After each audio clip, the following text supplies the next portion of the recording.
and I will, I like to use this document camera here. Just make sure that works. Sure, that's working. All right. So I will share my screen. And let's do a little bit of that introduction thing. All right. So we're in a review session for, whoop, and it decided to put the presentation on the other monitor. Okay. So we go to slideshow, and I'll go on the primary monitor. Okay.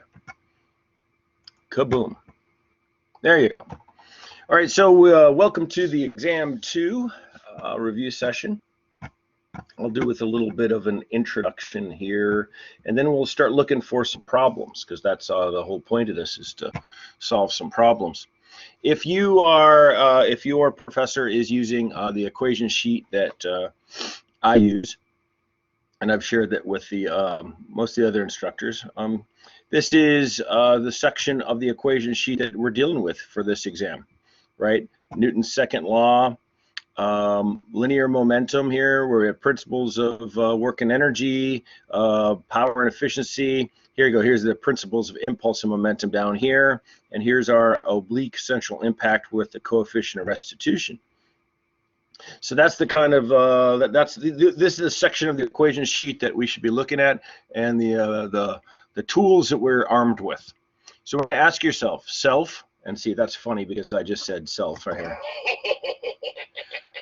Self, what kinds of problems have we covered since exam 1? Well, we did particles, Newton's second law, N2L.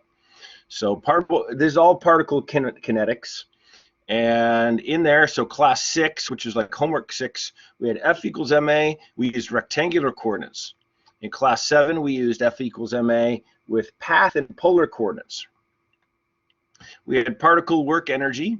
So in class 8, in homework 8, we introduced spring potential energy, gravitational potential energy, kinetic energy. We had work added. We had friction loss. Those are the kinds of problems that we dealt with. In class 9, we did a little bit more of the stuff that was from class 8, but we also made sure that we were covering conservation of energy, power, and efficiency. And then when we did particle impulse momentum, so in class 10, we had force and time. That was the impulse, mass times velocity. That was our momentum. And in class 11, we had collisions that we used in conjunction with the impulse momentum, where we used the coefficient of restitution to figure out how the bouncy ended up going.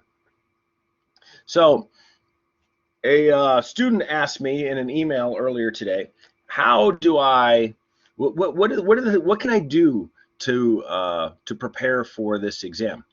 And my answer was long-winded, but the long and the short of it, aside from the thing that I would tell you over and over again until you're already probably tired of me telling you, is to practice, practice, practice. But maybe more than that, let's refine that a little bit and say, you want to try to figure out problem essence identification, right? You want to look at the problem and kind of be able to look into it and kind of see through it and see what's at the bottom of the problem.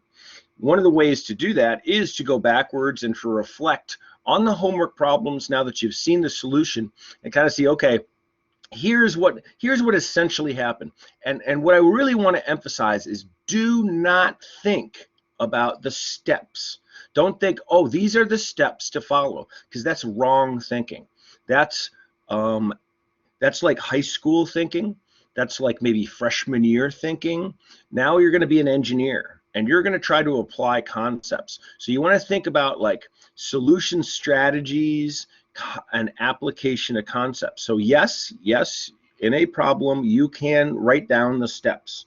But if you do that, when you run across a problem that you haven't done the exact same problem before, you won't know what the steps are. You'll say, well, I didn't know which equations to use. but that's the wrong thinking. That's the whole point of the course in somewhat respects. We have to change the way that we are approaching things. So it's the like problem essence and solution strategy. That's the kind of like the mindset that we need to be going through. So here are the problems that, at least in my core class, and I know that Dr. Jasinski and Dr. Orlup, these are the homework problems that we were assigning. So I think you should go back and look and reflect on these, and look at the solutions, look at your solutions, look at the differences between what you did and what the solutions that got posted were, and the solution videos, and try to find that essence, right? The essence of the problem and the strategy of going about it, and the mindset, the thought process. So as you're preparing for this exam, you want to do the same thing. That's the kind of mindset that you want to be preparing for. You want to look at the problem and kind of try to see through it, kind of see, okay, first off, you want to organize it, organize your thoughts and say, this is this category of problem, right? So these were Newton's second law problems right here. Rectangular coordinates here on the left. We also saw there were some dependent motion things. We know that friction is going to be involved. We're looking for familiar concepts and things we've applied. Over here on the right-hand side, we recognized that this is Newton's second law, but we're going to use polar coordinates here. Down over here we had the hammer throw little guy, and we can recognize this thing is rotating. Maybe this is a path coordinates Newton's second law topic, right? Down below we have what appears to be something that's getting longer and the angle is changing. That becomes, I think this is polar coordinates, and we're looking at forces, so that's the kind of a problem that it is. We could also see that a coordinate transformation was needed. So maybe we didn't recognize that when we saw the problem when we first did it, but later on, now that you've experienced it, we could be on the lookout for coordinate opportunities to do coordinate transformation when it is going to make it easier to solve a polar coordinates problem. We have work and energy types of problems. These were the categories, and we noticed that we had some friction going on, and we know about velocities, so that makes work and energy kind of falls into that category. Also, springs are very hard to solve without using work and energy. So almost always there's going to be some aspect of the problem that's work and energy when you see a spring involved. But we also were looking for accelerations. So you knew that you had to do Newton's second law. You saw something that was curved in here. So that gave you like an idea that, that maybe path or polar, but probably path. It might be something that's going to be useful to us. I saw more springs coming over here on the right-hand side. We were looking at a force that was applied over here on this problem. So the work and energy, we're talking about power. We're asking for power, so you know that's the way to go here. There was mention of acceleration in one part of this, so Newton's second law was going to need to be used. And then lastly, we had impulse and momentum here. I created this problem, or I adapted this problem. I wanted to have just a pure impulse momentum type of thing going on. But quite often, those problems with impulse momentum will deal with collisions, right? Because that's a real conservation of momentum. Is a property that we can use for things and we can't always use the other methods. Like I asked as part of this problem, I wanted the efficiency of the collision because there is energy lost in this operation. So you can't use work energy by itself to get the solution to it, but you can observe what's taking place. And then lastly, we had these collisions here that were taking place in the bumper car. We had the oblique one. And then we had a problem where we combined a bunch of stuff. So that's like a big overview of like where we've been and the kinds of problems that we want to work on. We want to try to organize our thoughts, identify. And I would say that coming back to this right here in your class preparation, make sure you spend time in your preparation practicing at least a couple of each of these 6 types of problems. One strategy that really worked well for me in undergrad was my roommate and I were both mechanical, well, we were marine engineering majors actually, and we would push each other. He was quite a he was a weightlifter, so he always had that mindset of doing reps, right? So we would go to the book and look up in the chapters that we were working through, and we would just pick a problem. Pick a problem in the back of the back of the section. Like, well, you could recognize some of these problems, right? Or some of these problems that we've been working on right here. But just pick a problem, and then it's good to look in the back of the book of answers to problems, right? So you could just pick one out and challenge yourself and say, okay, well, this is actually the static section, but you say that, okay, in chapters 12 and 13 is where we're going here, and just pick out one where you know you have the solution, and then test each other, push each other to say, okay, go. Things I want to say that I really think are important to students, and I wish I could convey this because I just experienced this in another class. They need to be teaching you they being people, instructors who you've had before me, need to start working harder on trying to teach students test taking strategy, right? And that's especially the time management part of it. I just gave an exam in my ME 470. I did one statics last week. And I can't tell you how many problems people leave blank. I don't understand that. But I have to say that's entirely on you. If you leave a problem blank, I mean, chances are you're going to fail. So don't. You can't get partial credit for a blank page. So when you're working on a problem, you need to do the things that will result in getting pencil on paper.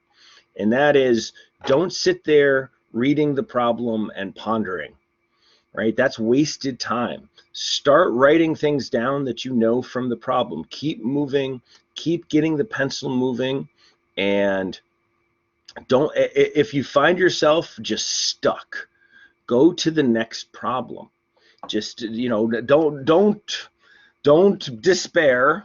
All right, you got to stay confident there, but just go, okay, all right, I'm just a little stuck, I'm going to come back. Or ask the instructor, I'm a little stuck, can you give me a nudge? Or or maybe don't just come with your hat in your hand. Say, I think this is this kind of problem, but I don't quite understand what's being asked. And they'll give you a little nudge, hopefully, and tell you, yeah, you got it right. And like, no, it's actually this kind of problem, or something along those lines. But you just don't want to be stagnant. You don't want to spend a lot of time just staring at the page. You want to get the things down.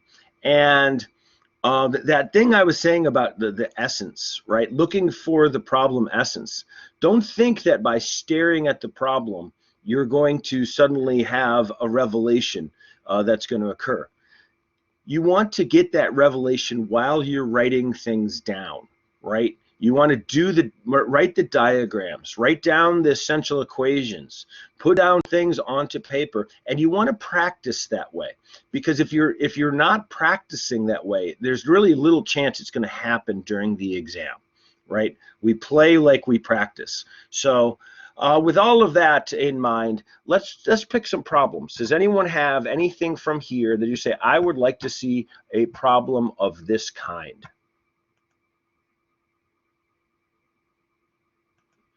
Anyone? Everyone? Can you go over problem 7 and 8 in the exam review that got posted? Absolutely. Okay, so I don't always know which, so I got to look this up, what numbers we're dealing with here. This is my, I don't always remember what numbers there. So let's see, this is exam 2, review practice problems. Where are you at? There you go. Absolutely. If anybody else has a request, I take requests. Sometimes I do solo acoustic, little outings right there, and that's a All right, so is this the one that we're referring to as 7 and 8? That one is 7 and that one is 8? Okay, great. All right, so let's check them out. I got to bring them over to here. Okay. And let me move this over here. And come on.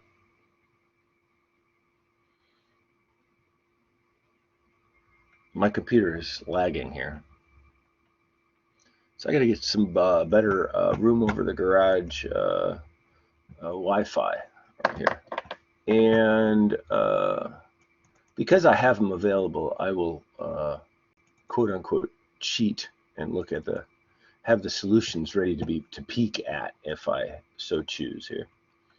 It's a little refresher memory, but I wrote this problem way back in 2017. Oh, that was like 4 years ago. Okay. Okay, so let's see my paper here. Boom. I'll even do it on engineering paper. Why not? And I'll write down the problem. Okay, so let's call this problem 7. And we got, of course, you don't have to do this during an exam, but I find personally that the act of writing this down gets my mind working, right? And gets me in motion. But I don't necessarily want you to waste your time writing all of these things down, but it can help. It can help. I'm going to have to wait just a second before I reply to what that is, because I am looking on my other screen at the thing here. All right, so we have a 10-pound collar, right? So let's say the weight of C is 10 pounds. Oh, thing to think about, pounds. Remember, we're going to need mass at some point, so we're going to have to divide by 32.2 to turn this into slugs. This is my thought process I'm telling you as we're going through. So we want to make sure you're thinking in those terms, okay? It says, if the collar is pushed to the right over here, right? And until the spring B, I guess this is B over here, that must make that A, is compressed 2 inches. So let me draw that out over here. I'm going to say that this B1 is going to be 2 inches, right? I'm reading through the thing, thinking my way through, and is released from rest. So we pull this all the way over to here, we release it. Determine the distance through which the collar will travel if the coefficient of friction between the collar and the rod is 0.42. Hint, the 6 inches of the collar is part of the 16 inches distance between the two things, right? So let me take a look in a peekaboo. So we want to determine the distance. Let's see, we want to write down what my find is before I go any further right here. My find is the distance collar travels. Now, there could be a bunch of different things that take place as part of this, right? It's possible. Could you also do problem number 6? I will definitely do problem number 6 as well. And okay, so some of the thought process as I'm going through here is, boy, this thing could pull all the way here and then just stop. Or it could go all the way over to here, stop, compress, and then start coming backwards and then stop. Or it could keep doing it forever, but that would just be mean. So we want to be on the lookout for maybe how far will it go, but let's just try and see how far it would travel if it was going to do that first scenario right here. Let's just ignore that A exists right here. And so what I'm going to do is I'm going to maybe even write out my thing here again,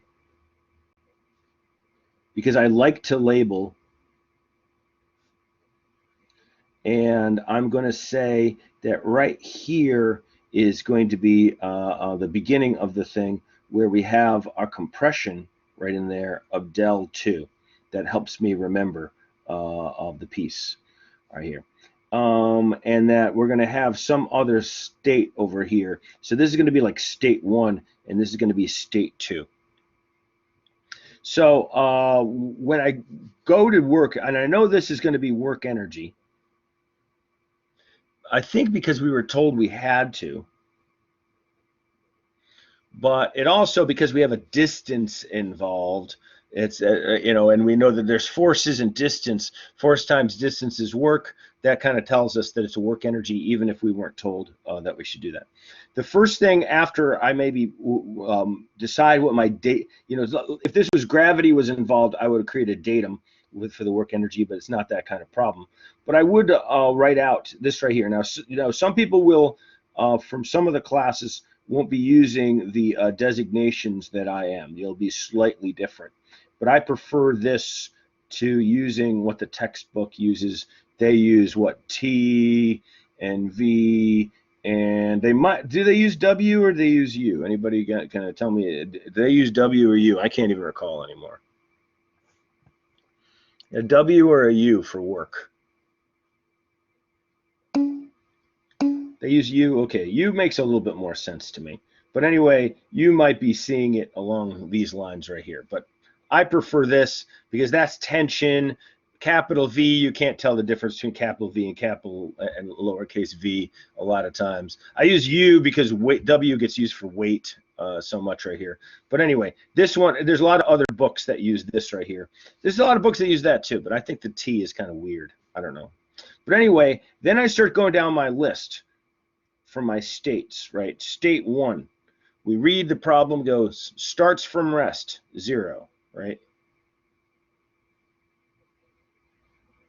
And if we're worried about time management, maybe we don't want to write this over here. But if you practiced enough and you've practiced for speed as well, that right there communicates why you're doing it, not just to yourself, but also to the professor grading the thing. PE1, how much potential energy do we have at state 1? Well, it's not gravity. It's going to be through this right here. It's going to be 1/2 K del, and I wrote 2 for some reason. I don't know why I wrote 2 up there, by the way. I think I should write B1 right there. I'll go B1. And maybe at this point right here, we can go ahead and come up with a number.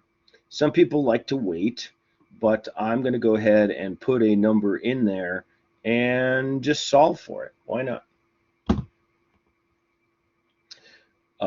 2 squared is 4. I could do that in my head, right? Times 12 divided by 2. Yeah, duh. 24. What is del? Del, I use that instead of X. Oh, okay. Because it isn't, because it's the deflection of the spring, right? Because the spring isn't always oriented in the same way with an X or a Y or whatever, what have you. So I want to remind myself and my students that that del is the stretch of the spring. It isn't the length of the spring. It's the amount of stretch it is from its undeformed length. So I just always call it del. I'm not the only person in the world, but it is out of like maybe some other book where they kind of do that. But that's a great question. Thank you. Yeah, but anyway, okay, and remember the units are going to be inch pounds. So they were that's what we use for many of these. I kind of prefer to use foot pounds for things, to tell you the truth. So I might even convert that into foot pounds, right? So divide by 12 and I get 2 foot pounds. And now my work, and that's always going to be the external stuff where there's no external forces on here except for friction, right? So, and we know something about friction, that it always steals energy from the system. So it's going to be negative friction force. And let's just call it this right here. I'm going to call this D for distance, right? So we're going to say that from our diagram right up here, we're going to look for the distance this thing is going to be moving. It's going to move some amount of distance. I use the same edge, for the measurement of this thing right here. And okay, so we don't know the friction force. So what we should do, if we're going to be conscientious, is to find it over to the side. And if we're conscientious, we shouldn't just use an FBD. We should use an IBD as well. But, this is probably in the solution that you'll see that gets posted, they didn't do this, but it might have been me that did it. But it's just a good practice, right, to take care of this. So they have the weight coming down of the piece itself. We'll call that weight C. And it's going to have some normal force, Fn, that's going to take place right here. And that Fn is going to be, we'll see that it's, it's going to be on the inside part of the collar I'm trying to draw here. And then if this thing is moving that way right there, then there's a friction force that's resisting it. And so I'll write that on there. And then this thing, if it's, it's not going to accelerate in the vertical direction. It's probably, and there's nothing else happening right here. So technically speaking, this MCAC would be in that direction. But the only thing we actually needed to do this for, and you could make the claim, you could make the case that we didn't even need to do it in this problem, but it is good practice. And maybe I'll write this, right? And I'm saying this to you because skipping steps in other problems where it's maybe you think it's not necessary, if the thing is like on an angle and that type of thing, going through this method will help you to identify when it is relevant, right? But here we probably could have just said that, we noticed that the weight of C minus Fn is equal to 0, and that the Fn was equal to the weight of C. So it becomes obvious. Well, okay, that's a great question, and an opportunity to say the only forces in the X direction here are the friction force, and it's going to the right. Therefore, the only way the only direction the acceleration can be is to the right, because these two things have to be true. The FBD has to equal to IBD, and they have to be true in each of the directions. So if the only force is going to the right, then the acceleration has to go to the right. So you can just think of the thing is slowing down. Well, eventually it is. I mean, after it gets past the spring, it's slowing down. But thanks. Yeah, that's a great question. So anyway, we know that this thing is going to be, this Fn is going to be equal to 10 pounds, right? And then so we're going to say that the friction force is going to be mu k times Fn, which we know is going to be 0.42 for some reason, times 10, or we get 4.2 pounds are going to be our friction force. So we say you're going to have a negative 4.2 times the distance this thing is going to move. Okay. And now we say, okay, well, we're making this assumption that it's going to stop before it hits the spring, but we're going to check out that assumption after this first pass through the thing. So we say we keep going through here. We say, okay, we have kinetic energy 2. And well, the thing's going to stop, right? So that must be 0. And we're going to assume it doesn't hit the spring. So its potential energy is 0. So this problem really becomes pretty simple, and maybe like deceptively simple, but I mean, we'll see what happens with that D right there, right? That we're going to say that, and I want to double check my thing right here.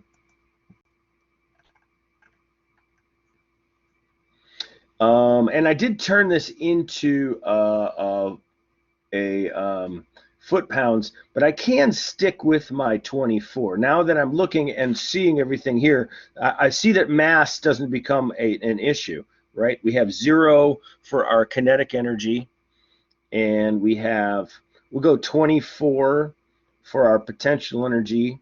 It's going to be minus our 4.2 D. It's going to be equal to 0 plus 0. And for our distance right here, it is simply going to be, let's see, 24 divided by 4.2. Is that right? I hope so. Yeah, I get 5.714 inches. So, therefore, it never reaches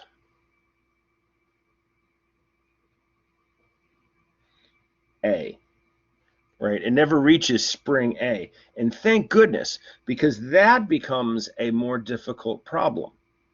For one thing, we don't know how far A is going to deflect, right? And we would need to know that. So this problem could really drive us nuts. It would be an evil problem to be asking on an exam, because what you'd have to do is figure out a state at which this thing would stop right here, and then it would have, when it stopped, it would have potential energy right here, right? Which would be part of the distance it had traveled. So when that happens, part of that distance is going to be squared because of a spring, right? So then you end up with a quadratic to be able to figure that out. Anyway, it would be an evil problem to ask for an exam because it would take a long time to do. But the caution I give you is when reading through this problem and you see the solution, you'll go, oh, that was easy, I can do that. And the answer is no, you can't, right? I just want to make sure that you understand that you won't be able to understand. Can you explain why again, KE2? Yes, exactly. I will definitely do that.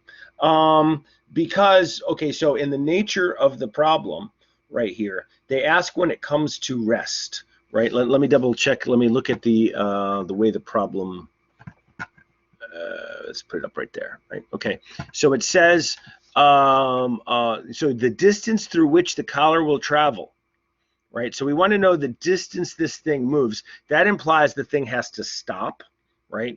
Therefore, at the end state, the kinetic energy is going to be 0.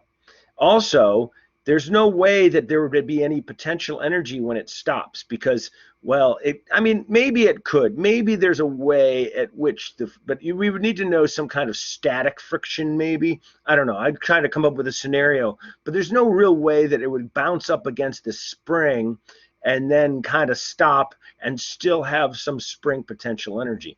So it's really sort of like the story that you have to tell about what's going to happen to the thing. I mean, there's no way in which, okay, so first off, it has to have 0 because it has to stop, right?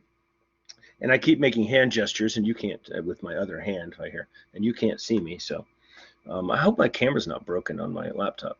But anyway, and the potential energy is because there's no real scenario in which the spring is going to be compressed. One thing that we did have to recognize here is that we had to take it on faith. We had to make an assumption.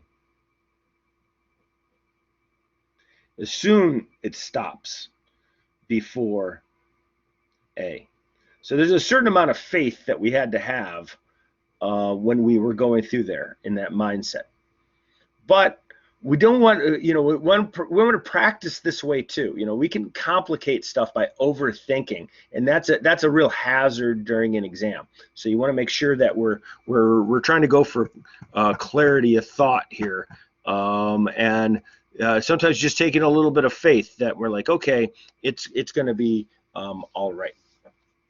All right, so here's an impulse and momentum. Someone asked for 6 and 7 and 8, so this is number 8. And someone also asked for number 2, right? So I believe number 6. So we'll go to number 6 after this. Okay, so we have an impulse and momentum, and because we were told to, but also because we could see that there's a collision involved. There might be some work energy stuff going on here as well. So just be aware of that. So we have a 75-gram ball.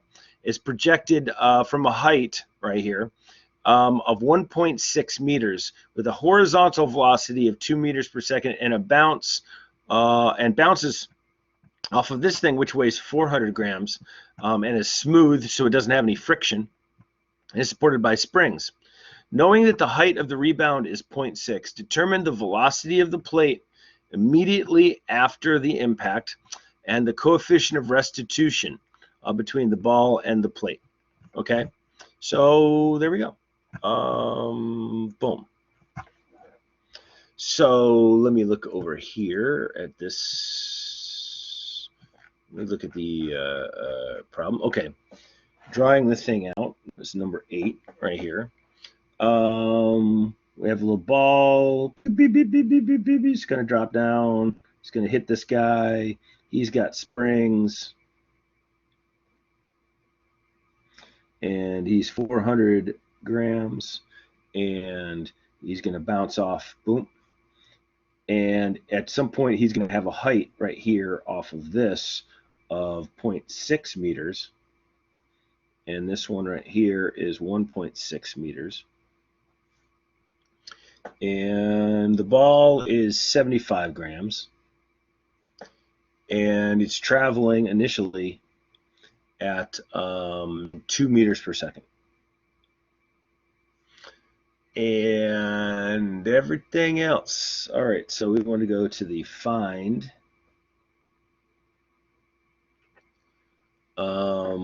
Velocity of the plate, right? So I guess we'll call him P. P after impact.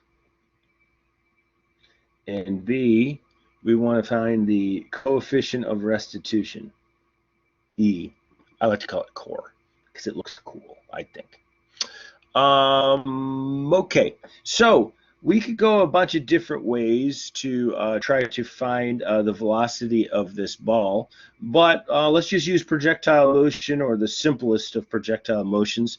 We know the velocity in the beginning here in the vertical direction is 0, so we would like to get the velocity in the vertical direction right here as the ball hits. So that's going to be v squared is equal to v initial squared, maybe we could say in the y direction, plus, well, maybe let's write minus because it is minus 2g times delta y. Right, so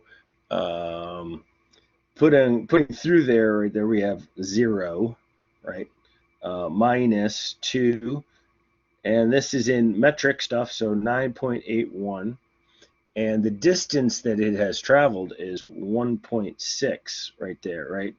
So boom, boom, boom, boom, boom, boom, boom. Go ahead. Let's see, right? And then actually, tell you the truth, this is negative. I should have put that as negative right in there. My bad. Let me see. There was a question, so let me come back to it. What made you start with this equation? That's a good question. Okay, so I need to know what is the velocity of the ball before impact, right? Well, I know the height, and I know that it's going to be falling, right? So I know that this is like a projectile motion type of thing that's going on, and so because I don't know anything about time, but I do know position, I kind of have like this in mind, that like here is something where I have position and velocity and gravity right there. So it seems like this is a good scenario for that. But let me give you a for instance thing, maybe just as a demonstration of the usefulness of other things. All right, so let's see, I'm going to go And by the way, I saw that negative there, but it did move a negative delta y, so that's why that's negative. So I have to take the square root of the velocity, and maybe I'm going to call this. I'm going to give this a name. I'm going to call this. I'm going to call this state like 1 and state 2. Well, maybe I'll make it state 2 and state 3. State 2, state 3. This is state 4. Let's call this state 1. Right? That would be useful to us. So state 2 of the ball, and maybe I'll call him ball 2 right there. Okay, so that's the ball. Is going to be 9.81 times 2 times 1.6, and I'll take the square root, and I get 5.603 meters per second. But here, to try to also answer your question, what if we used work energy? Well, then we would say that KE1 plus PE1 plus U1 to 2 was equal to KE2 plus PE2. If we did that for this ball, so we're going between states 1 and 2 right here, this right here would be the datum. Therefore, and okay, now I'm going to start messing you up by doing this because this does have velocity. Okay, darn it. I could try to convince you of this, but I'm going to take this back. I don't want to mess you up. Okay, so I'm not. I'm going to go down a rabbit hole here, and I don't want to. So let me take that back. I was riffing, and I'm going to cause problems. So to come back to the question, why did I know to use this? It becomes that I have a velocity relationship, I have a distance, and I have gravity. So it's going to be easier. This is going to be the easiest way to figure out what that velocity is going to be at 2. I hope that helps. So anyway, we could go backwards and use the same equation right here to figure out what the velocity of this has to be in the vertical direction, right? So the velocity, by the way, is going to be the same in the horizontal direction all the time. It's never going to change. So just be aware of that. Okay. Update. I don't need an update. Leave me alone. Wish it would stop trying to update my computer. When we get to state 4 right here, right? So we know that the vertical speed of this thing is going to be 0 when it reaches its pinnacle. So what we're going to say then is that the velocity at 4 squared is going to be equal to the velocity at 3. And by the way, this has to be in the y direction. Maybe I should put that up here.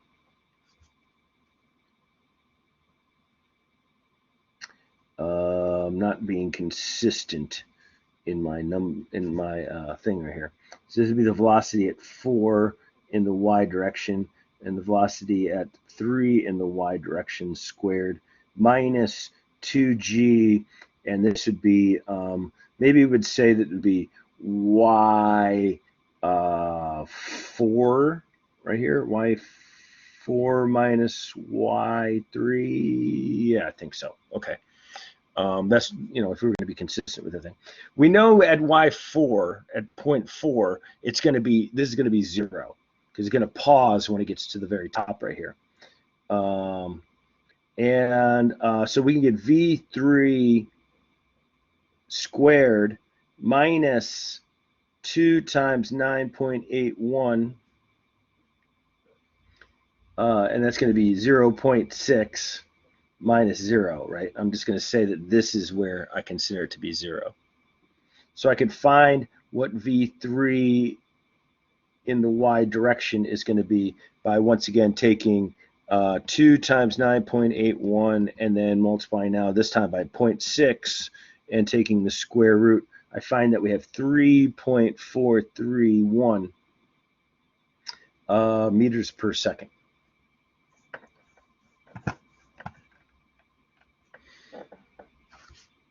And now, since this is an impulse and momentum problem,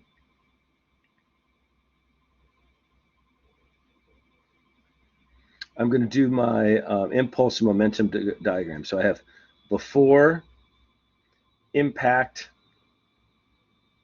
and then after.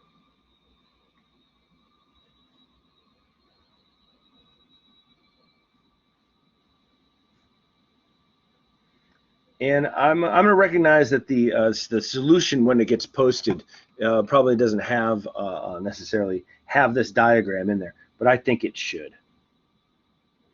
Right, so because this helps us with our thought process onto the thing. So this ball before impact is going to have it's going to have two velocities. It's going to have a velocity coming down and a velocity going to the right. And when it comes afterwards, and I didn't leave myself enough room, it's going to have a velocity coming up and a velocity to the right. And so this is going to be the mass of the ball.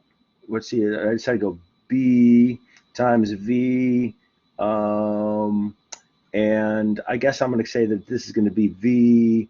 I'm going to be consistent here, because this is 2, right? So this is going to be 2x, and this is going to be MB V 2y. And this is the impact, and it's equal and opposite. And it's smooth, so there's nothing in the horizontal direction. So we have over here, we have M, B, V, 2, that's going to be 3x. And annoyed that I put that thing too close in there. We'll write M, B, V, 3y. And now this one right here, I'm going to predict it's got to go downwards. This is going to be M. I think we decided to call plate, and we'll say that it's V 3.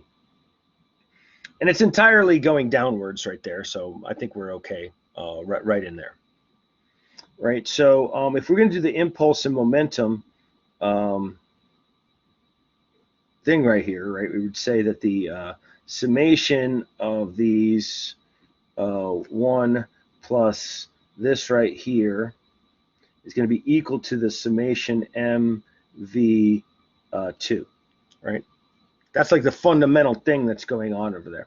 But probably as a shortcut to the thing, we're going to just say it's going to in the y direction here is all we're going to apply onto this, because we recognize in the x direction, or sometimes we might even call this the normal and tangential, right? So this might be the normal direction, and this might be the tangential direction. So we might even call this right here, call this the normal direction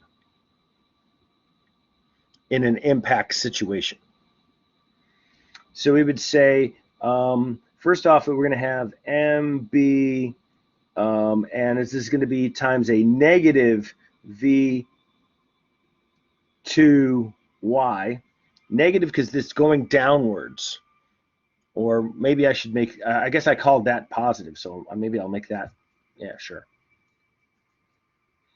And then if I called that downwards positive, I got to make sure I'm consistent on with the other thing.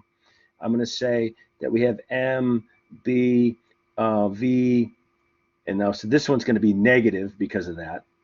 I decided to move the negative out there.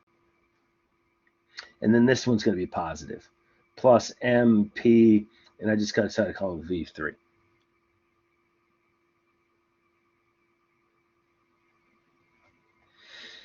Yes. Okay. So as part of this thing, let's see. And because everything is in grams, we could keep it in grams because there's nothing that's going to change any unit conversion in this. So we could just kind of keep it here. So we could say that 75 times, do I want to keep it as numbers? I can go ahead and put numbers in here.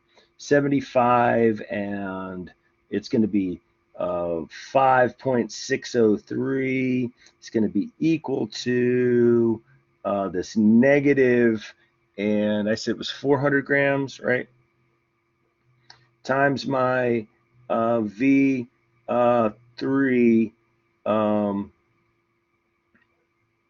Nope, I know this. I'm sorry, that was B. My mind's wandering. Okay, so this is B. This is still 75 grams.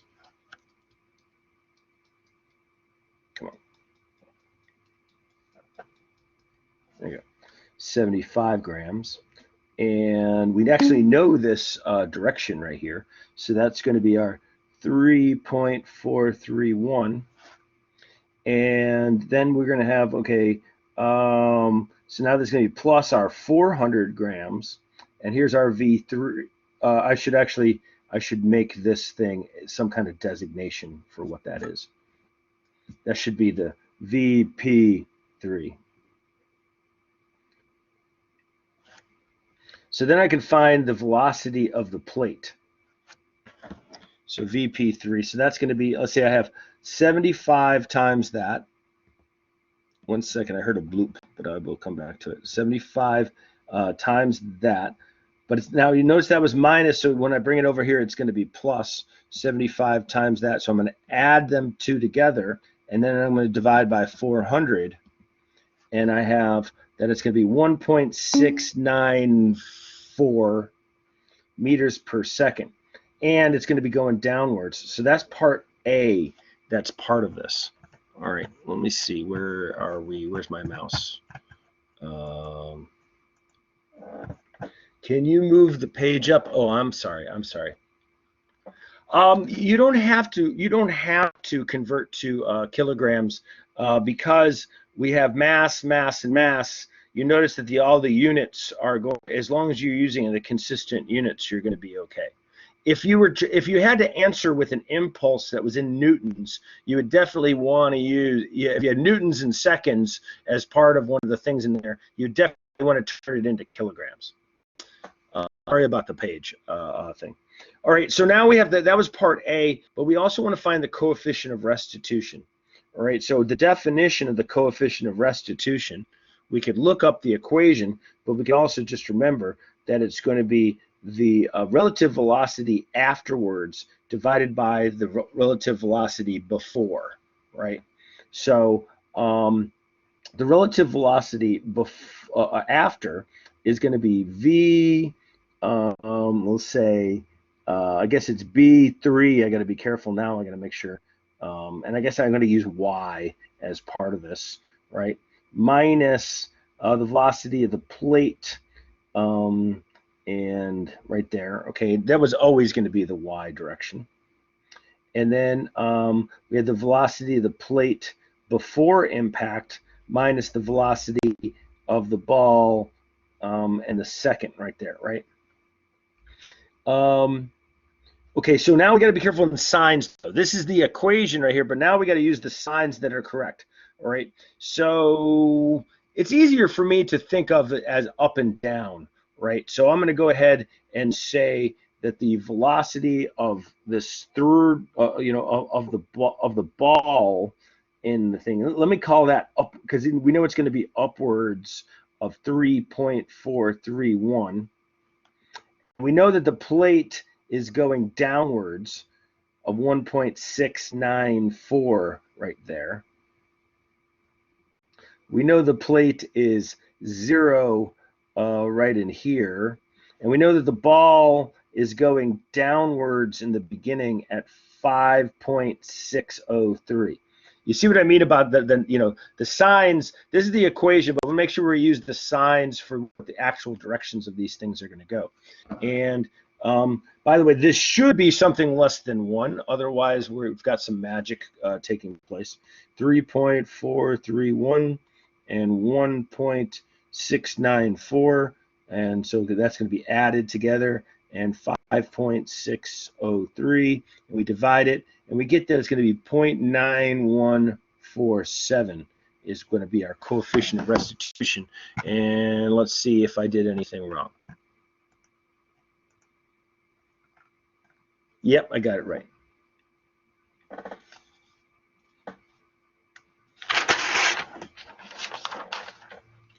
All right.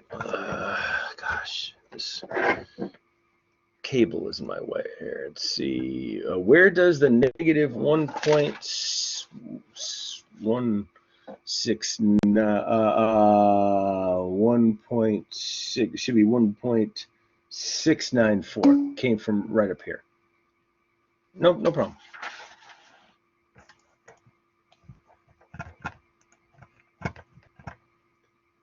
right here. Okay. All right, so we had kinetics, we had path coordinates right here, right? So this is going to be Newton's second law. So we have this pilot is in a jet trainer, and they're doing a half circle vertical loop that's got a radius of 1,200 meters. So that the speed of the trainer is decreased at a constant rate. Knowing that the pilot's apparent weights right there is 1,680 newtons and 350 newtons respectively at points A and C, determine the deceleration of the jet.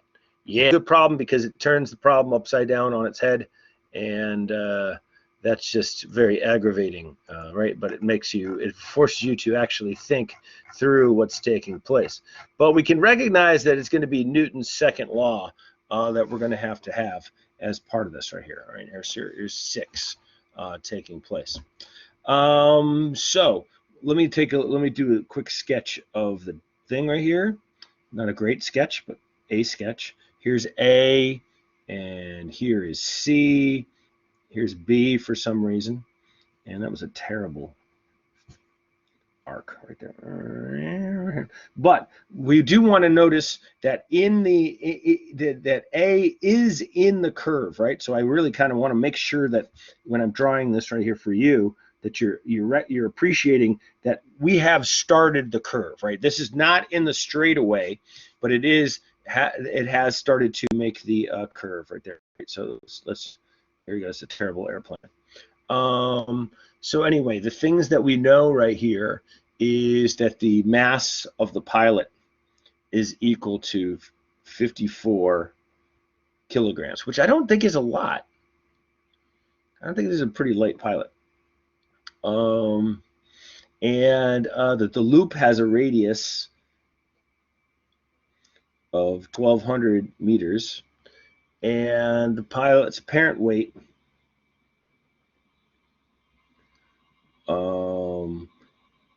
at A is 1,680 newtons, and at C is 350 newtons right here. So we want to figure out what the deceleration of the jet is. So and when looking at this problem, we could maybe get a little bit frustrated. So I don't know if I can get rid of this stupid little square thing anymore. No, that's not it. Excuse me. What's going on back? Come on back. There you go. Hey, got rid of it on accident. So when going through this problem, okay, so only 120 pounds. Okay, cool. Thank you, Rachel. Yeah, so yeah, okay, they could be. It's a relatively late person there. Okay, way later than me, like half my weight. Don't do the math. That's rude. Okay. So anyway, what we want to know here, when we check the thing out, we go apparent weight, and you go, what does that mean? Well, that would mean that would be Fn, right? That would be the normal force that you would feel, right? So that's like one of the aspects that you might want to think of. So let's go at A, and let's see what this looks like.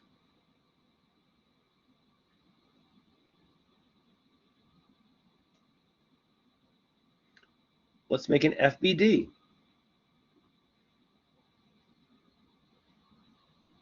And an IBD.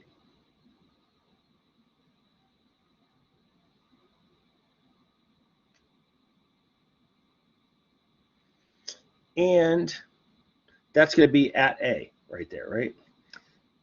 We start to notice something right here. Let's just, looking at this problem, we identify this is a curved path. Path coordinates. Let's take path coordinates to be able to do this. And the center is coming upwards right there. So we're going to go in the normal. So let's take the sum of and drawing the forces on here. Well, we know we have a weight of the pilot, but we also know that something's got to support him or her. It looks like it's a tongue coming out right there. That's a little weird.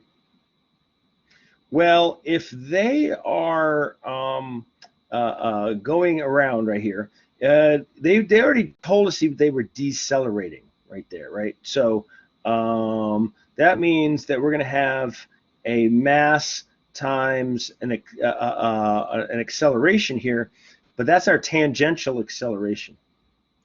We also know that we're going through a curve right here, right? So we're going to have an acceleration that's pointing towards the center of the curve. And just for clarity right here, if this is happening right here, there's actually going to be some amount of force that's right here. And that force, that's going to be a seatbelt force, right? It's got to go in the same direction as that acceleration. We know it's decelerating. That's what they're asking for. We're actually looking for that deceleration. And we could probably find what that, somebody might ask what the seatbelt force would be. Oh, that would be cruel, right? But that's okay. We could do that. So anyway, moving forward onto this thing, we take a look at the sum of the forces in the normal direction is going to be equal to mass times acceleration in the normal direction, which is defined as upwards for this problem. So we go, oh, that's a negative weight plus the normal. There's nothing else going on over here on the left-hand side. It's going to be equal to mass times acceleration in the normal. And we know that the normal acceleration is v squared over rho. So we're going to take our negative 54 times 9.81, because this has to be a weight. We were given the mass. Now we have to have the weight. Plus, and we knew that the apparent weight did it say the apparent weight at A was 16? Is that true? Okay.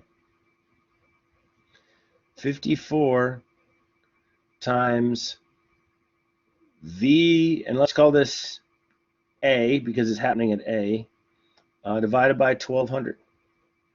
We could find that this right here is going to be 1680, 54, 9.81 times subtract out.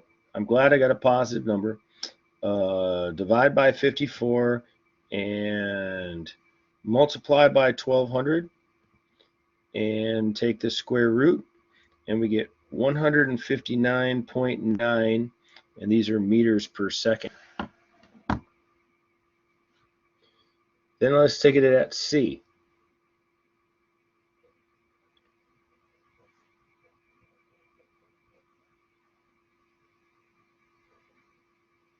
I gotta do a better drawing here. I gotta draw them upside down.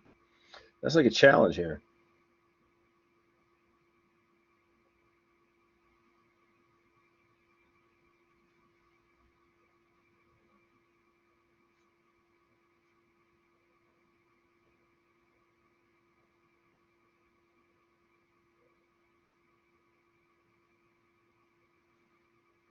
It's upside down. Now in this case right here, normal is going to be that direction and tangential is going to be in that direction. So here we go, and we're going to have the weight is going to be coming down that direction right there, right? The normal force, this is what they feel right there, is going to be coming in that direction right there. And the mass times acceleration in the normal direction is going to be that way. They are still decelerating, and you'd still be a force of the seat belt would still be pushing them back over that way right there. So we say the sum of the forces in the normal direction, which is this time is going to be positive that way. It's going to be mass times acceleration in the normal direction. So we're going to have the weight, which is now going to be 54 times 9.81, positive going downwards that way, plus the normal that's going to be here, and we were told that that was 350.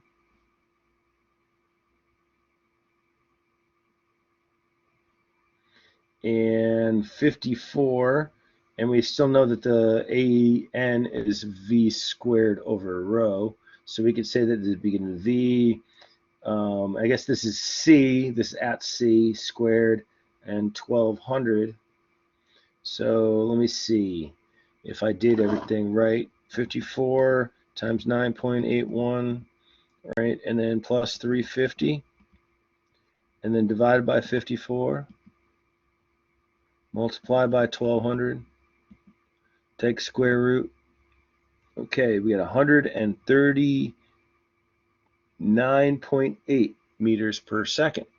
So we started off right here and we ended up right here. So we know we decelerated. The thing is, it's on a path, right? So it's along a path right here. So it was each way, that's going to be like the tangential, you know, the velocity is always tangent to the path kind of thing. So it's this path, the distance of this path is where it went from this speed to this speed. So coincidentally, we would use, as part of this right here, we could say, here's the final velocity, VC squared. It's going to be equal to V A squared, here's the initial velocity at A, plus 2 times, and we're gonna say that it's a constant deceleration. There's something in the problem probably said that was uniformly changing speed right there. And we would say it would be delta S, where I'm going to say this is delta S. That's the length of the path, right? So maybe I write over to the side. The length of the path is actually going to be this is 180 degrees, so that's going to be pi times the radius, right? It would be 2 pi times the radius if it was the circle, but it's just 1/2 of it. So we would get like, so we could put the numbers in there right here at the bottom. We have enough room now. 139.8 squared is going to be equal to 159.9 squared plus 2 times AT times pi and 1200. And I should get that we get an acceleration is going to be, let's see, this thing squared and then that thing squared. And we're going to subtract it. And then we're going to divide by 2. We're going to divide by 1200. And we're going to divide by pi. I hope I did it right. And I'm going to get that it's going to be a negative 0.7973 meters per second squared would be how much they are slowing down during the during this move. And my camera froze. Uh-oh.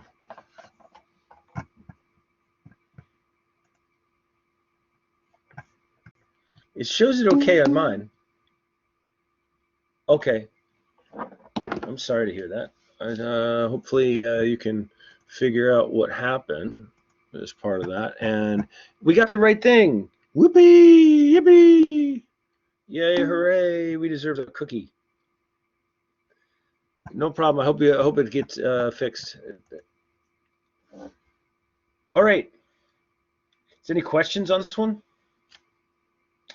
I think the main question that you would have, most people, how did you know to do that, right? That's the thing we got to get to, the essence of the problem, thinking backwards and how we would know how to do it. And so we had hints, we had clues. We were being kind of like we're Sherlock Holmes here, you know, going backwards and trying to think up what did we know? Well, first off, this curved path really started to clue us in. The thing where they said the apparent weight. We're gonna think, well, what does it mean when you have an apparent weight? Well, just think about the roller coaster problem or something along those lines, where you're going around a curve and whee, you're being lifted up or you're being pushed down. That's the idea of the apparent weight. So the combination of those two things told us that this must be path Newton's second law, right? That was our clue. And then we started to go, well, how am I supposed to know to do that? Well, first off, just start writing out. Once you recognize this, start doing your FBD and your IBD. Don't wait until you think, oh, okay, I know I can get the velocity here. Just take it on faith that it's about to happen, that you're about to figure out what the essence of the problem is. Just keep moving and keep moving. And once you get down to here, like you write this thing out and say, okay, well, let me write this out right here, because you have to think through each of these problems because you've practiced making FBDs and IBDs. You're going to be able to like think through and reason through what each of the directions of these different forces are. There's a good chance most people will leave off this right here because it wasn't necessary as part of the problem, but it is true, just to point that out. But then when we're writing out this equation, we can look up in our equation sheet and see that that is one of our choices, right? That right there is something that's available to us. So let's see if I can find my equation sheet right here. I'll pull it up as a separate thing, right? So it's a good reference to keep with you when you're doing practice problems to the thing. Let me see where my equation sheet go. I label it as, come on, open up. Yeah. So I would come to my equation sheet and look down, and I would find that I had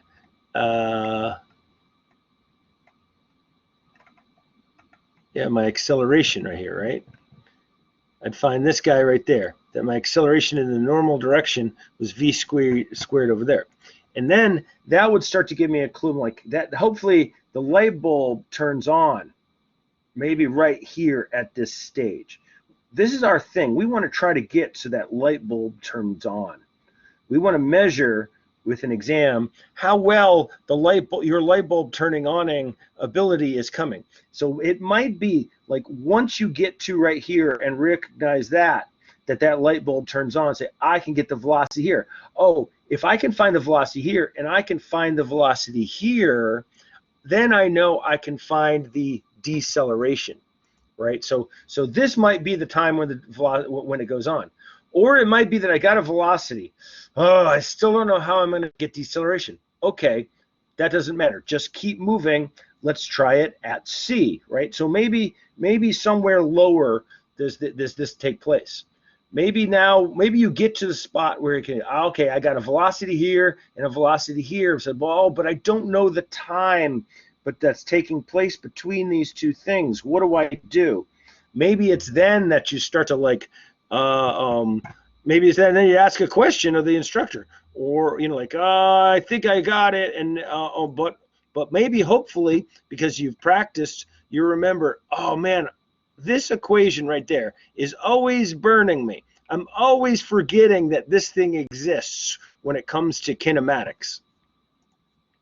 And hopefully that it'll occur to you, and then you'll be able to like recognize I needed to use this right here. And practice, right? That's true too. We have another request. You could either ask for a specific problem or a type of problem.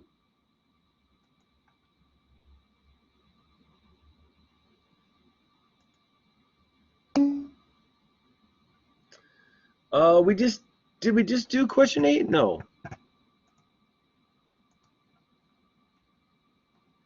Do you mean this one? Because we just did this. We did this one a little while ago.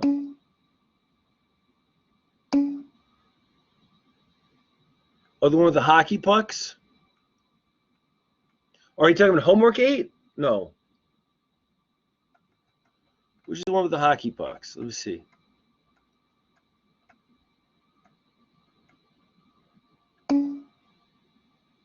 Oh, the curling.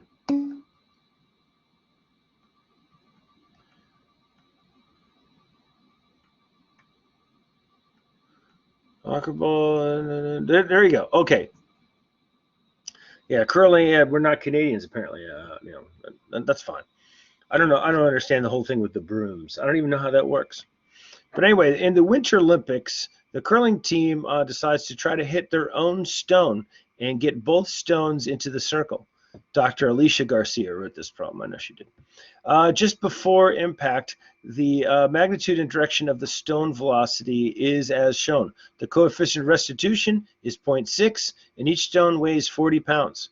What is the velocity of stone A after the collision? What is the velocity, bold letters, of stone B after the collision? Will both stones move toward towards the center circle? Will both stones move toward the center circle? That's a weird part of the question, but that's okay.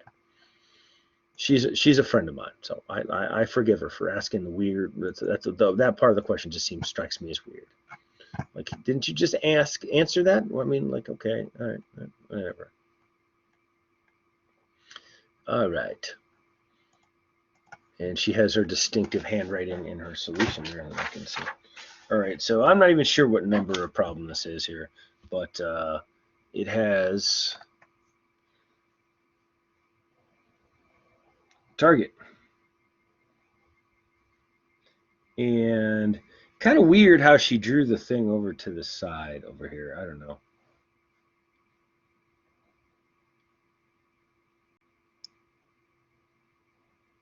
But A is moving in this way horizontally right here, right?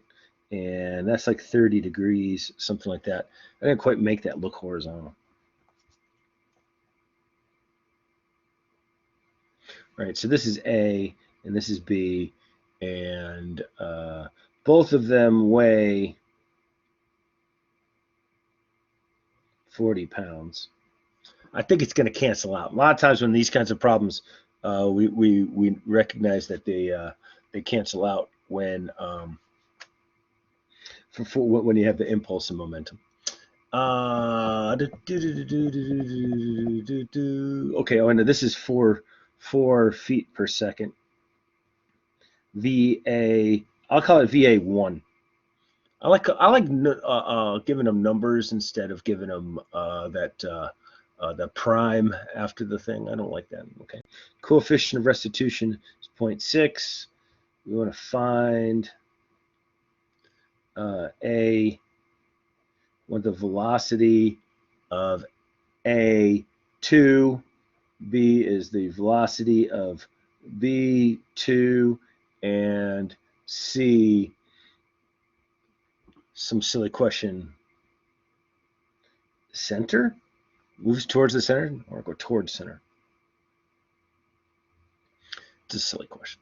All right, so one thing that we can do is that we could establish, I'll do the before and I'll do my diagram. I don't think she did, but I can't control what she would do. I can only control what I do and have a quasi amount of influence over what my students do. But she solved it the way she was going to solve it. So we have this thing coming up this way.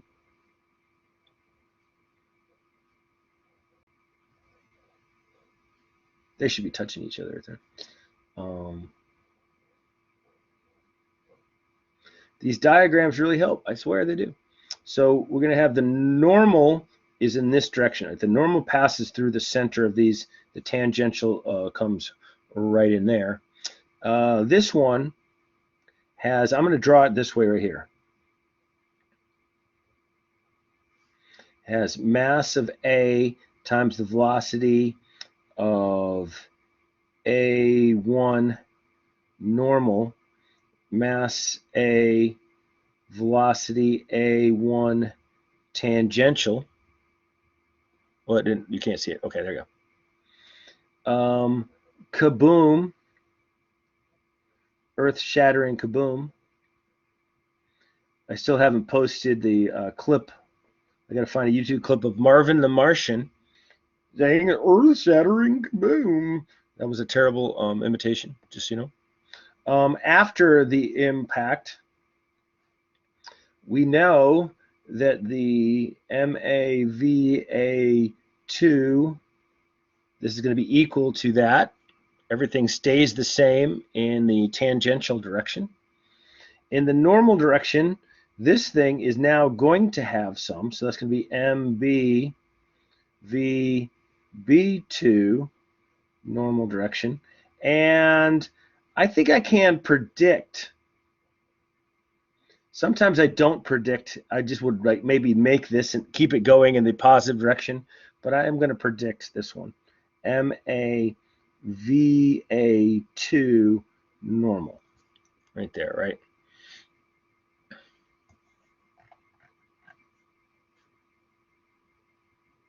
So we write out in the normal direction for this, and maybe I should, just to be clear for maybe other problems, MV1 plus impulse dt equals MV2 right there. Just to be clear, that's the principle we're using right here, but we're going to just do it in the normal direction.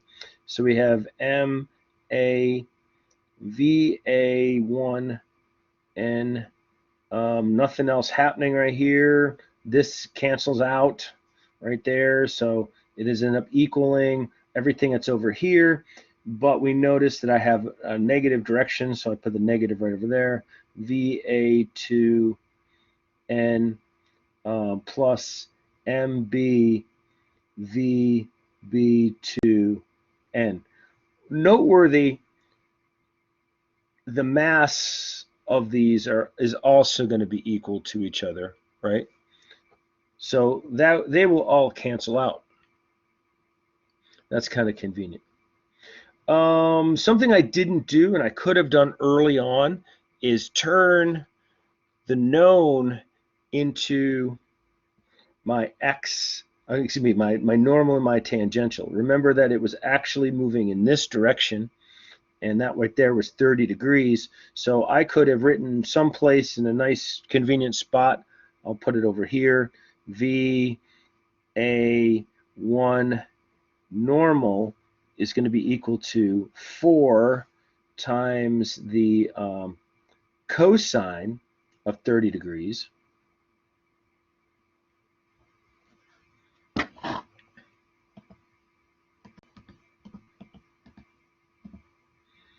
Or 3.464, and these are feet per second.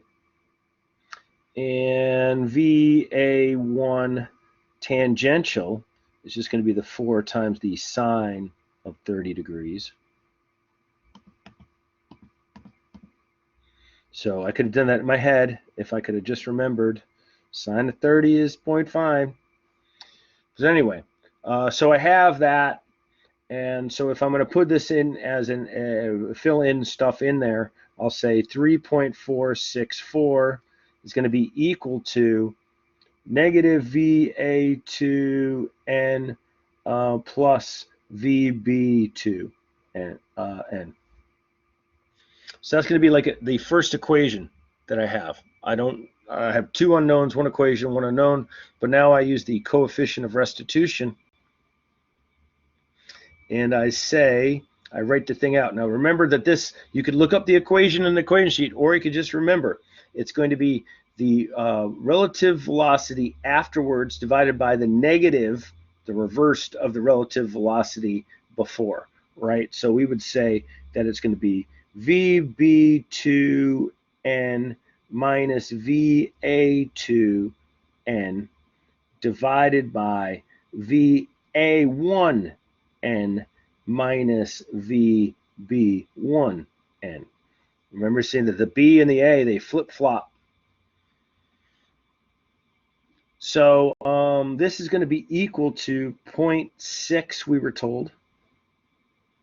And VB2N, we don't know this. But we did, and this one though this one we guessed was in the negative direction, so we want to be consistent with that. Since we guessed it was in a negative direction, we'll go negative, negative. I'll just write it as positive. That's why it's positive. It's negative, negative. You got that, right? So VA2N And then we had this guy right here. We knew what that is. That is 3.464. And this is going to be 0.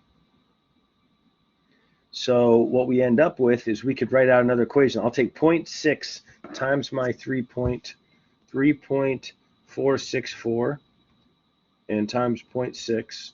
And what we're left with is an equation that goes 2.078 is going to be equal to VB2N plus VA2N.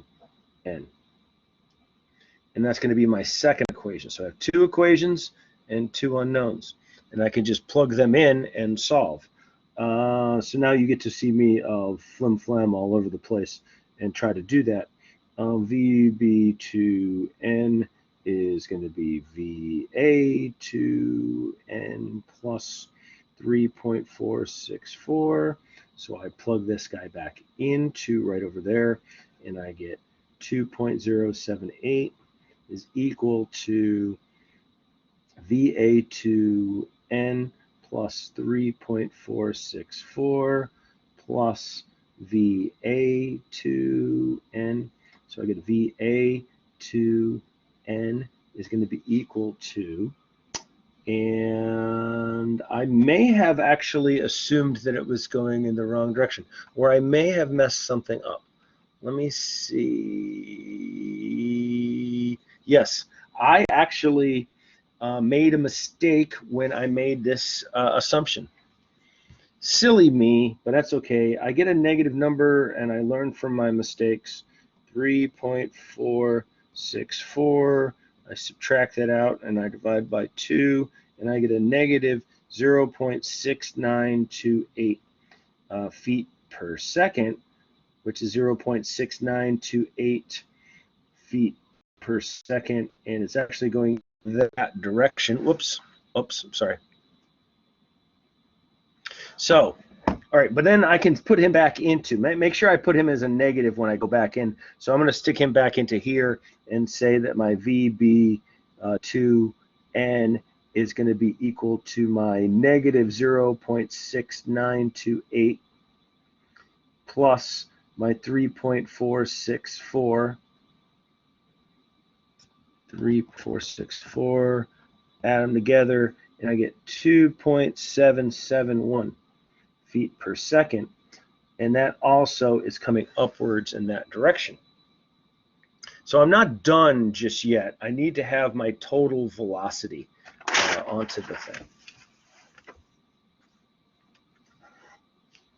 So what I do know about my VBN,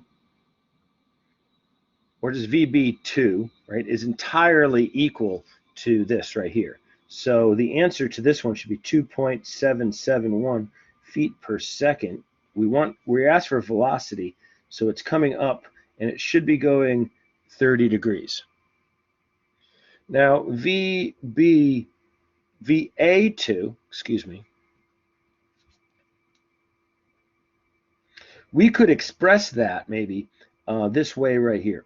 We could say that it's going to be going 0.6928.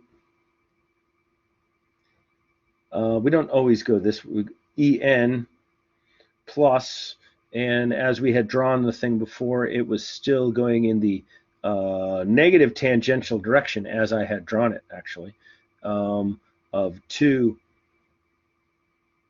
right, in the tangential direction. Remember that I had drawn up the this right here, so we now know that it's coming. It's still going in this direction, right? It's continuing on, although at a slow rate of 0.6 something, and then it's coming downwards here at 2, right? So it's coming down in that direction at 2. So what we want to do is let's find the magnitude of this.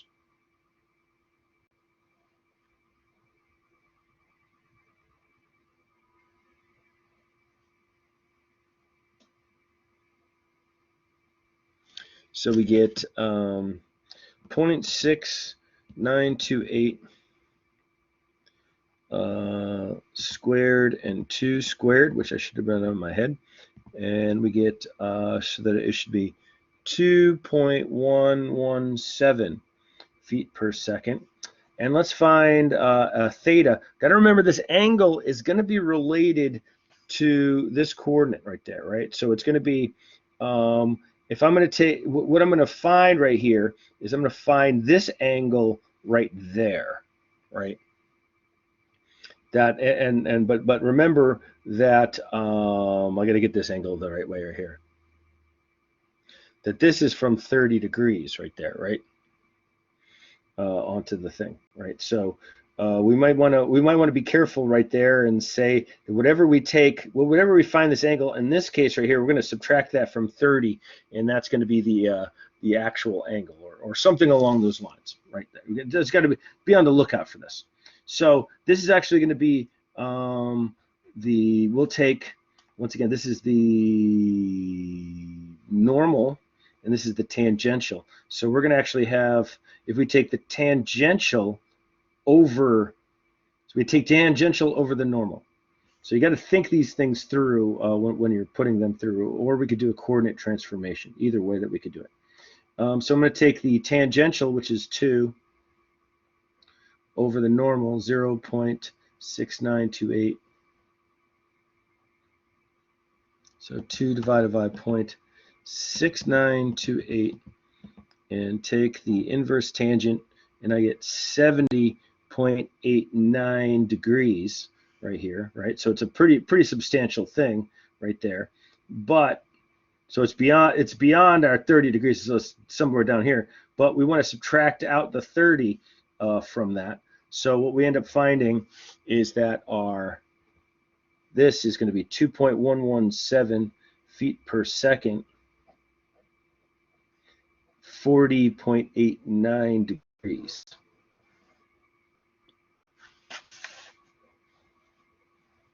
So this is our, I think in terms of the questions, that was part A. I think this is part B.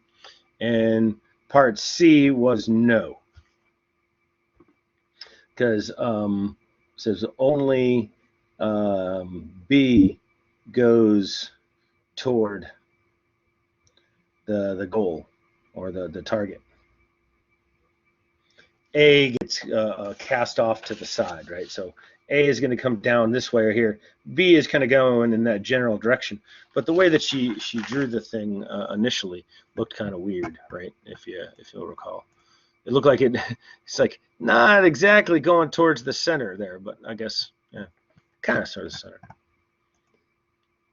Process makes sense?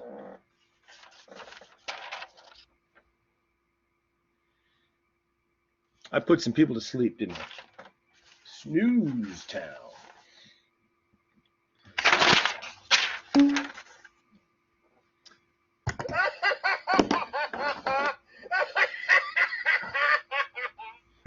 So I kind of wonder why my camera's not working on my my thing. I don't know.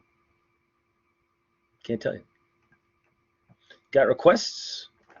Can you do the collar on an incline? We did number 6 earlier, Jarrell. I'm not sure if you're referring to the same number 6. So they're not number. What on earth was that noise? So that's my little laugh button right here. That's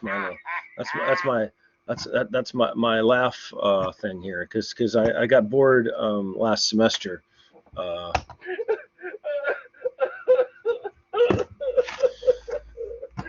This Dr. Deal keeps him going insane, or maybe he doesn't. Let's see. Okay, so can you do the collar on an incline? The one with the steel ingot in the prep problems. What's the steel ingot? Let's see. Well, I had the one that somebody asked about the collar. Nathaniel just beat you out there by the one. I don't know which problems we're talking about here. Oh, we got the steel one here. What do you think, Nathaniel? What was yours? I think it's like back more to like that one right there. Okay, I'll do this one and then I'll do yours, Jarrell. Is that okay? They might be actually pretty similar problems. That's, yeah, they look like they're both working under here. Okay, I appreciate it. Just trying to and have go in the order. Okay, let's see. Oh, this is my good friend Sean Munnis wrote this problem. Like you care, but that's okay. Use work energy principles to receive full credit for this problem. A 7.5-pound collar is released from rest in the position shown, slides down the incline rod, and compresses the spring. The direction of motion is then reversed, and the collar slides up the rod. Knowing that the maximum deflection of the spring is 5 inches, determine the following: the coefficient of kinetic friction between the collar and the rod, the maximum speed of the collar. Okay. So he's, Sean's setting up a problem here that's kind of hard. I like it. Let me see if I can find the problem statement here. Where'd you go? Right here. Sean got 2 master's degrees at the same time from MIT when he went to the school. That was pretty impressive. And then he went to go work for Tesla afterwards. After working at the Coast Guard, after he got out of the Coast Guard Academy. After he got out, he was teaching. He was in the Coast Guard, teaching the Coast Guard Academy. All right, so here is the problem, and Sean is a really cool guy. Sean named Newt Dog. It was Sean who had called my cartoon character, "Dude, it's Newt Dog," and that's how the name came about. My wife says I have a man crush on Sean. And I have no problem with that. That's fine. He's a very handsome man. I like him. I have no problem with that. She needs to just grow up. That's what she needs to do. This is a 60 pounds per feet spring here. And we know that the max deflection, I like to use that del, remember, is 5 inches. And the weight of the collar that we didn't give a letter or number to is 7.5 pounds. So what we want to try to do here is to figure out, right? So we need to find, right? A lot of times that's going to, writing down this right here is part of our thought process. We don't necessarily have to redraw the problem, but making some kind of sketch in whatever way possible is a really good way to like start the brain juices flowing. That's kind of gross. Brain juices flowing. Anyway, so let's figure out this coefficient of friction right here between the rod, and let's see. We'll also find the V max. Okay, so what we were given is that the maximum deflection was 5 inches. So let's draw that out. Let's make 2 sketches. All right, sometimes we could get away with 1 sketch. Maybe I think I usually can get away with 1 sketch. For work energy, I like 1 sketch. So I'm going to draw it up here, and then I'm going to draw it at right there, okay? So what we're going to say here is this is going to be state 1, and this is going to be state 2, right? This little thing that I've drawn out here. And I am going to pull it from right here, right there. So this is going to be what my, and I'm going to call this the datum. So this is like and I've decided that that's going to be a good spot for me. One of the reasons why, right there, right? So this is state 2, is that we have this distance, let's say right to there, right? So I'm just imagining, I've drawn the spring compressed. So this is the 18 inches, and this is my 5 inches that I've drawn right in there. Can you picture that? We've got to we have to have like kind of this picture in our mind of what's taking place. And that's going to be, and it's best to try to get it down on paper in some type of a sketch that makes us think through what the scenario of what's taking place is going to be. So this is the one that I've decided to do. Sean decided to do it in 2 different pictures right here, but I decided to do it onto 1 sketch right here. And so then as I write out my KE1 plus my PE1, and oh, and by the way, in setting this thing up, I decided to first not worry about my V max, right? I said, well, the maximum velocity, I'm going to say, is just before it hits the spring, right? So maybe I want to keep that in mind, or even write it up to myself, you know, it's like right here, just before it hits the spring. So this one, how did we know that would be a very legitimate question. How do we know the Vmax is just going to be below the spring? Well, honestly, actually, I could actually make a case that we don't quite know it.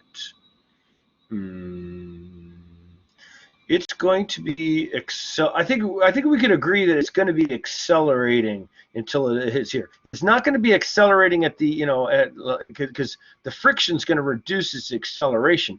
But as soon as it hits the spring, it's going to decelerate, right? We could say that for sure. So it's got to be accelerating as it comes down here, and then it's going to decelerate. So we're going to be able to figure out later on what that Vmax is, that it's just before it hits the spring. But we have to almost kind of have like an argument with ourselves quietly, because we're taking an exam. Although we're taking it remotely, so we could yell it, you know, as long as you don't bother anybody. That's where that's going to happen. But let's see. First, we're going to try to go to the point that we know something about, which is at when it compresses the thing 5 inches. So that's what I've drawn here.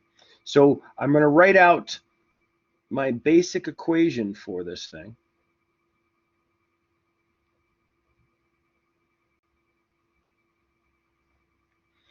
And start moving. So, okay, so this is state 1. It starts from rest.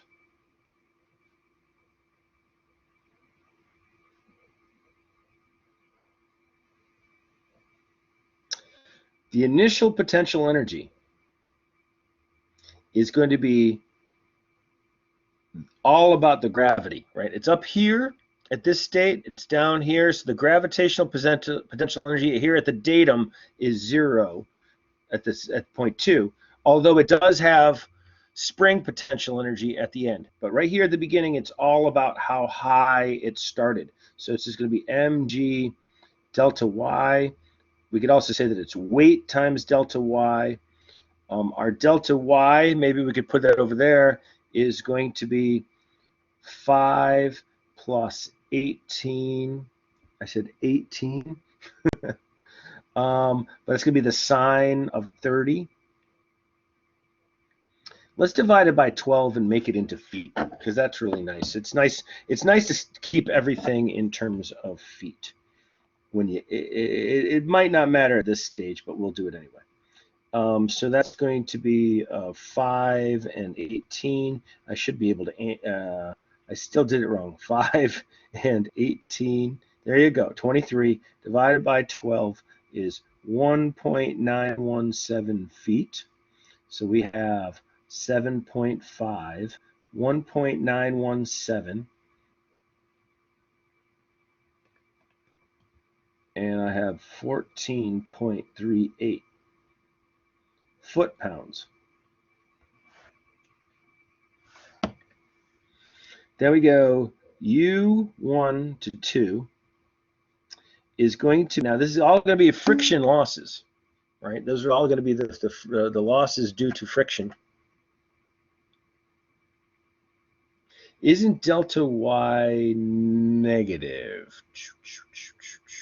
Well, not necessarily, because I choose the datum to be right here. So I'm going to say this is where my PE2 from gravity only is equal to 0.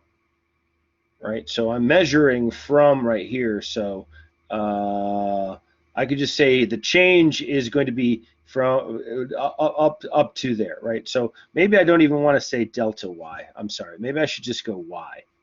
So the delta can be confusing. I got you.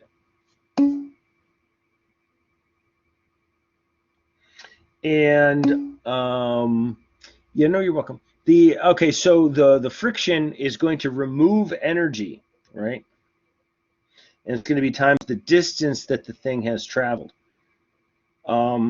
We probably could like go ahead and write that out, by the way, the FBD and IBD, and I'm cramming them all together right here.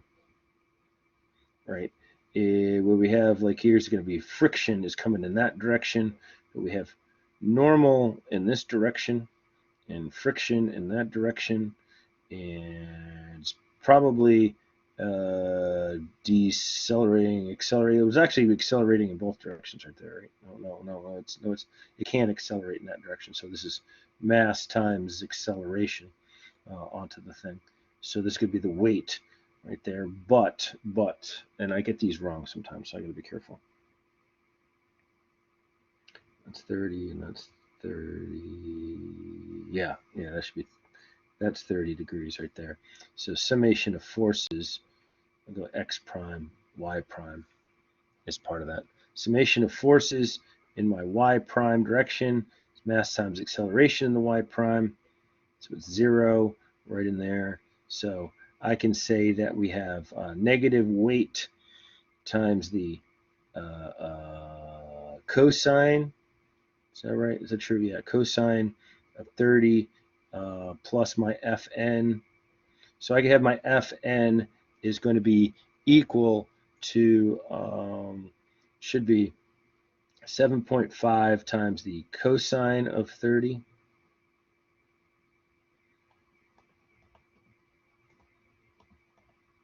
I think it should be cosine. 6.495 pounds right there, right?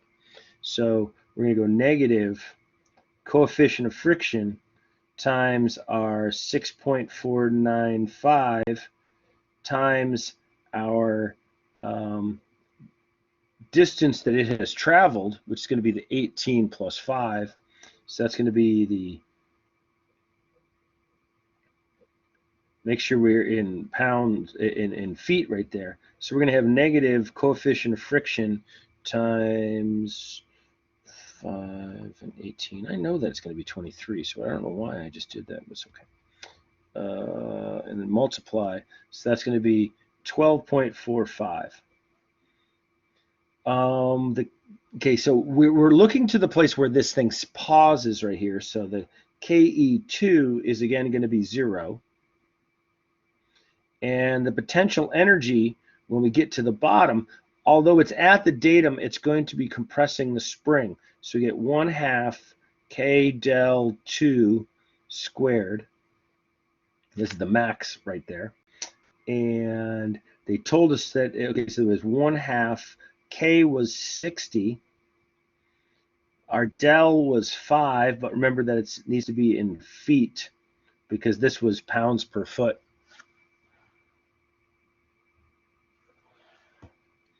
But it also just helps us because we wanted it in foot-pounds anyway. So 5 divided by 12, square it, times 60, divided by 2, and we get that this is going to be 5.208 foot-pounds of energy. All right. So what we find here, putting it back into this equation, all the things, we say 0 plus 14.38 minus mu times 12.45 equals 0 plus 5.208. So we get a mu is going to be, see, 14.38. Subtract that out, and then we divide. Whoops. I just messed that up somehow. I don't know what I just did. 14.38, 5.208. Subtract that out. It jumps over the other side, 12.45. Divide. And I don't get the same, I don't get the number I think I should. So I did something wrong somewhere. Let me see. I got to diagnose what I did wrong.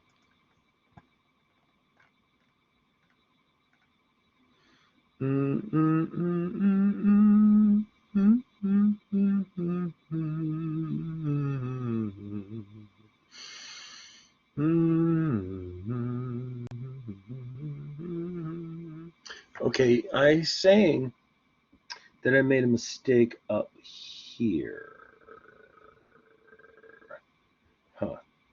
I'm making a mistake up here. So maybe it was time I didn't do the sine of 30. I think I made a mistake right here. Okay, so I went 23 divided by 12. Yep, I forgot to do this. Times sine of 30 should be 0.9583, and so boom, boom, 0.9583 times 7.5. I get 7.188. I got to tell you, this is why I do in between numbers type of things. It could also, I can reflect on what was the influence of each of the parts of the thing. I start out with this much of potential energy. I end up with this much potential energy. I know that I've lost something. That's what it is down here, right? So I subtract out my 5.208, and I divide by my 12.45, and I do get the expected result that we had predicted in the, or that we had shown into the thing. I tell you, it helps me out a lot, you know, when I'm looking and I'm trying to diagnose and go backwards, try to figure out where did I go wrong. So writing it, so it's a good idea. All right, so that was part A onto the thing. Part B, we want to try to figure out what the maximum velocity is going to be. So instead, maybe I'll draw out another of these diagrams right here. So now I have the block right there. So this is state 1, and this is the new state 2. So now my y is going to be equal to just 18 over 12 times the sine of 30.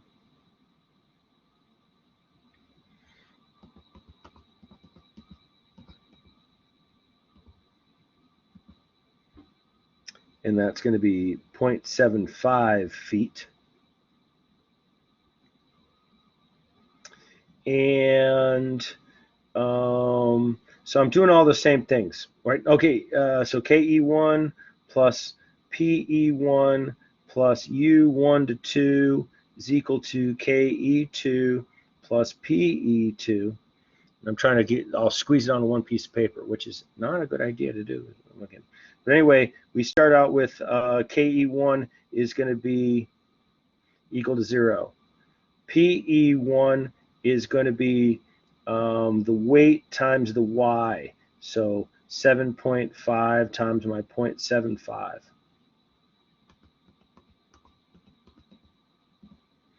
Which ends up being 5.625 foot-pounds. My U1 to 2 is now going to be okay, remember it's going to be negative.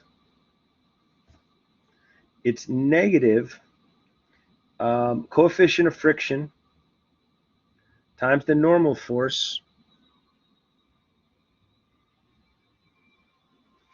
times the distance it travels, which is only going to be 18 inches.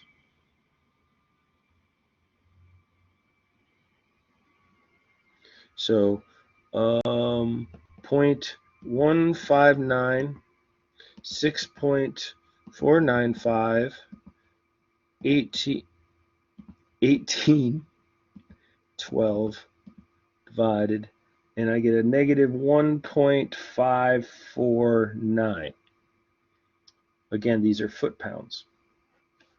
My KE2 is going to be 1/2 mv squared. I'll say mv2 squared, right? It's going to be 1/2 7.5 divided by 32.2 times v2 squared. Got to be careful there, right? 7.5, 32.2. We're also divided by 2. So I get a 0.1165 v2 squared. And then my potential energy in this state 2 is going to be 0 because the spring isn't compressed. This is just before it's compressed. So writing all of this out, 0 plus 5.625 minus 1.549 is equal to 0.1165 V2 squared plus 0. V2 is going to be, it looks like I could just subtract those two out right there. Nope, can't do it. Yes, I can. And then I could divide by, I'm going to do this again. I think I messed something up. 5.625 minus 1.549 divided by 0.1165 and taking the square root. And I'm saying that the answer should be 5.915, and these are feet per second. So that's what I should get for B, which is, I believe, what we said that we would get. Yes.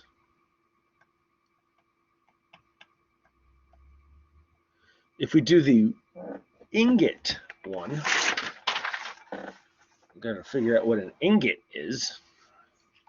It's like some piece of metal, right? It's just like it's like some metal that you're going to melt down to make some other metal, right? Is that what we mean by an ingot? Sure. It's 1,000 kilograms. That's a lot. It's going down a conveyor with a very, very small coefficient of friction. And it is at a speed of 1 meters per second for at this instant shown. The ingot then collides with a nested spring.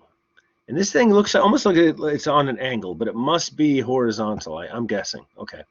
If the stiffness of the outer spring is 5 kilonewtons per meter, determine the required stiffness of the inner spring so that the motion of the ingot is stopped at the moment the front C of the ingot is 0.3 meters from the wall, right? So some of the difficulty here is just trying to keep a count of all of the information that we've been provided, right? There's a lot of information there, so trying to keep track of some stuff, but also just trying to figure out what the heck is going on right here. So we take a look at here, and here's my little conveyor belt. Maybe I'll make it a little roller. Make it look like a little rollers right there. It has some friction going on here, but we have a spring. So we have a spring inside a spring.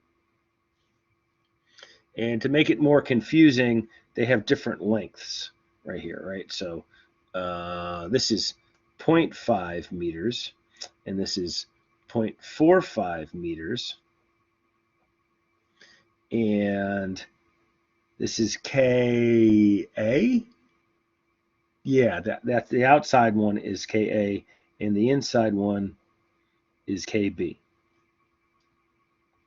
And this thing right here is 0.5 meters in between there. We have a coefficient of friction of 0.05. We're told Ka is 5 kilonewtons per meter. Kb is what we're trying to find. Okay. And the final distance, all right, so the so maybe I say find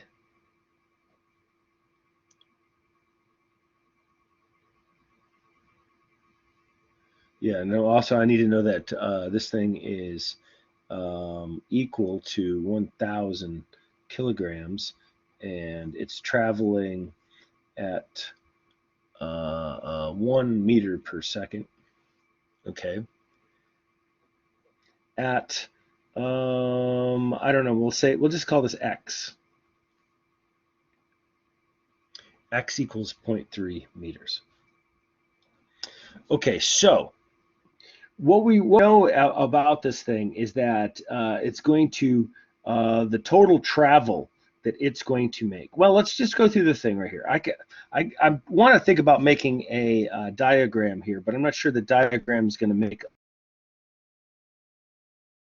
but we'll put it in here.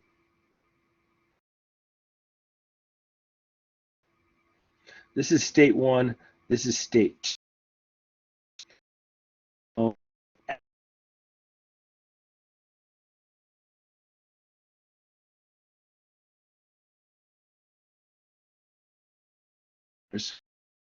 So it has moved after this right here, 0.8 meters total, the front of the thing to the end.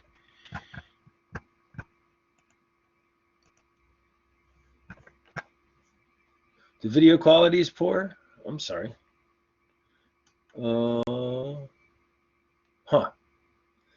My internet might be dying. Oh, it looks like. Oh yeah, here my looks. It showed my internet quality here was bad for, and now it's saying I'm better. I don't know. Did it improve at all?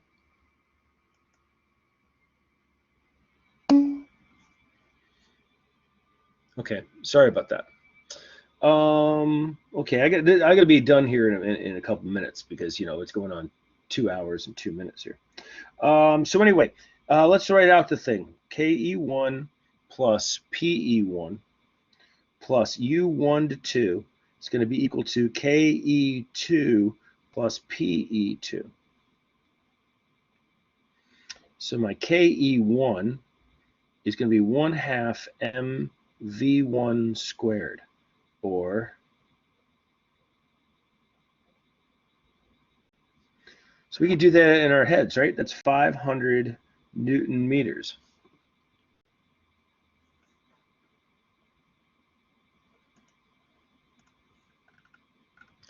AKA joules, right?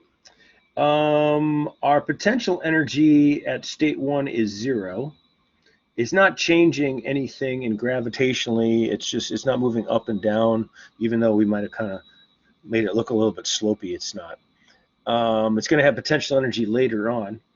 U1 to 2 is going to be negative friction right here times the total distance that it moves right here, and that we're told the we could do the whole thing with the FBD and IBD.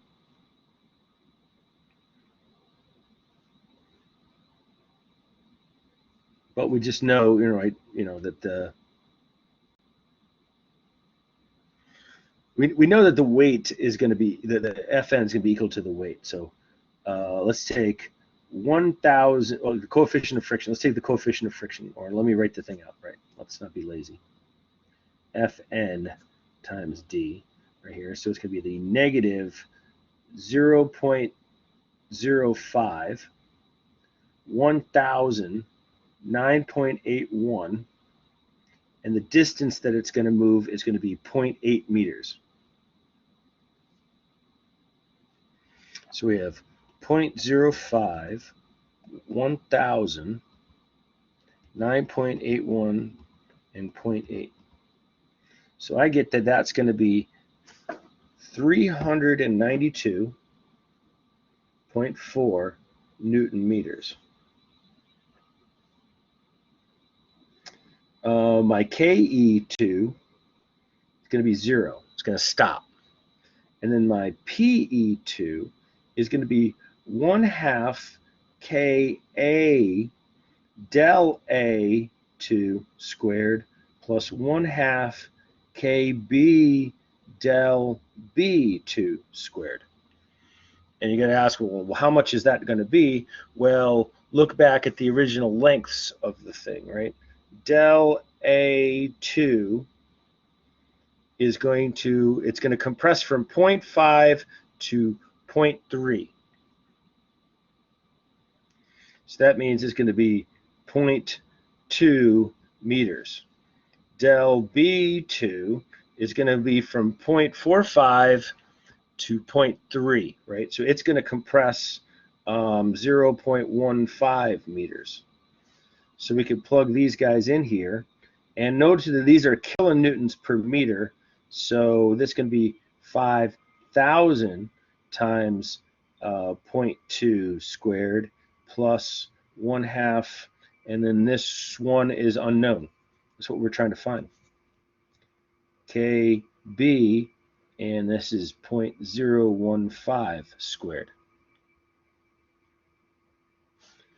So we're going to put those in there. 5,000, 0.2 squared times that divided by 2. We get 1,000. No, 100, excuse me. That's really big, especially compared to that. It's not too bad to compare that. Yeah, it's less than that. Okay. Plus, and then 0.15 and divided by 2, I get 1.125 E minus 2 KB. So we plug it all back in to the original thing up above. And we find that we get 500 plus 0 minus 392.4. I should double check and see if he got the same number over here. Yeah. Ooh, no, he got a different number. Oh, I said, I did this wrong. That should be 0.7, right? Because he was 0.5. He compressed. He's 0.3. He's 0.3 away from the wall. That means that that he must have moved 0.7. He moved 0.2 right there, not 0.9. Okay, so make sure I got to be more careful when reading the problem. I'm a very good example of what not to do.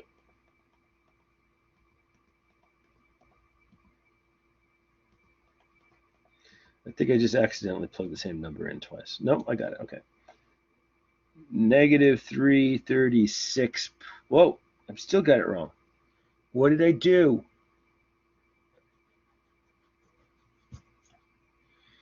.05, 1,000, 9.81, 0.7. Got it now. 343.4. I am tired. 343.4.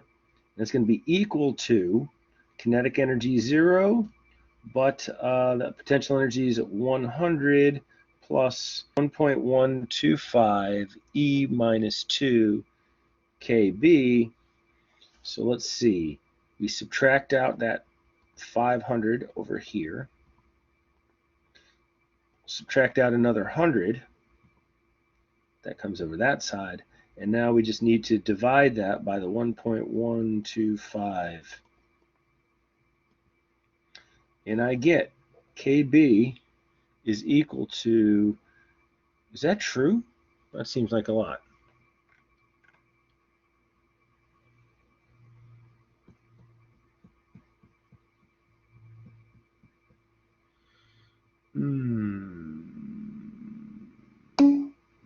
I think I messed up. I'm off by a decimal place.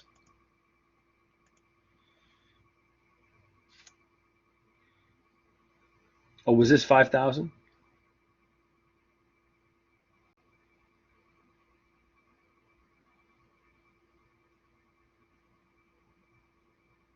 Ka was 5. I did it right. Didn't I do it 5 kilonewtons?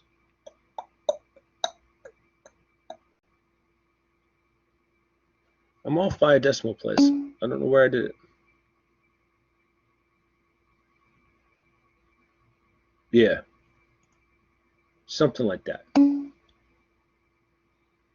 But I got it to the fourth right there. Well, you can't see that. I get to the fourth. So I'm doing something wrong here. Okay, 500, 343.4 minus 100 minus, and then a 1.125 E2 minus divided. Yeah, 5,031. Just very, very tired. Newtons per meter, right? So KB 5.031 kilonewtons per meter. And that's the answer, right?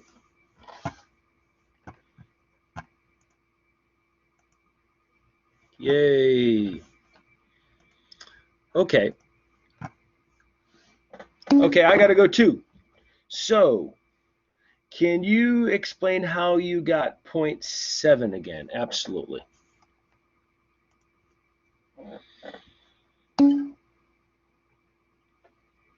You have a great weekend too, Joe. He starts off at 0.5 away from here. This thing is 0.5, and we want to try to find out, the thing we were trying to find out is when it's at 0.3. So that means that this thing has moved 0.2, so it's 0.5 plus the amount that it moved 0.2.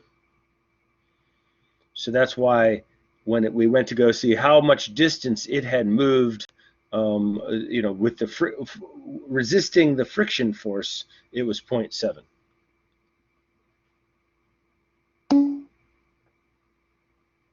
You're welcome. Okay, guys, I got to go because I'm wicked tired and it's Friday and I got a ton of things to do. You wouldn't believe how many things I have to do. Look at that. Look how many things I had to do. I got to write homework. I got to grade homework 11 and 12. I have in both of these classes. I got to do the solution to homework 13. I have to write homework 14. I got to write exam 2. Oh, I did this one. I can cross that off. I got to grade homework 1 here. Got to grade homework 5 there. I have to create classes. I've never made these before, so I got to do that this weekend. Got a lot of stuff to do. So I hope this was beneficial. All right, let's see who's left. Boom. Have a great weekend, people. You too. You're welcome.